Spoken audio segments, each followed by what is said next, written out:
Hello everyone and welcome back for my final daily report market analysis video with me, Richard Perry, market analyst at Hantec on Monday the 2nd of December. Let's have a look at gold, which has been interesting because what we saw on Friday was an improvement in gold, as the suggestion was out of the States that the phase one talks had stalled. But there has been an improvement in risk appetite today, and then subsequently gold has fallen quite sharply low, about $8 down now, retracing pretty much all of that move higher from Friday. If I get that's Friday's move, and then basically retraced all of it. So what we've seen is the market having broken this downtrend. Now, breaking that downtrend, I mean, it's basically been a trend lower, where the market's basically gone sideways for sort of 3 weeks now, really.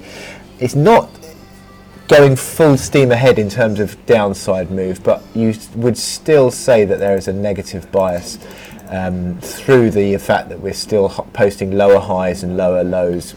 Now, the fact that 1445 has actually remained intact, I suppose, will be a bit of a sort of a feather in the cap for the bulls. However, you look at momentum indicators, negative configuration on RSI, which is sort of failing around the 45 mark again.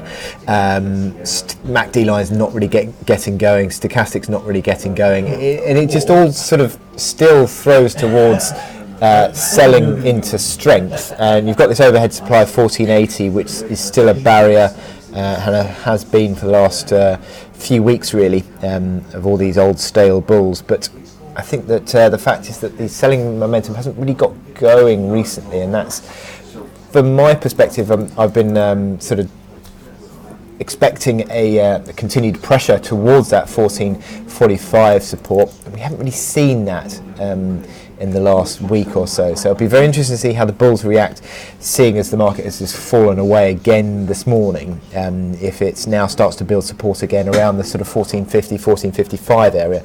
So it could be that we may need to start take on a bit more of a neutral configuration on gold, with possibility of a downside break, but rather than sort of calling for a downside break. It's sort of up in the air at the moment, and in a little bit of a period of transition maybe. So one to watch, I think, on gold at the moment.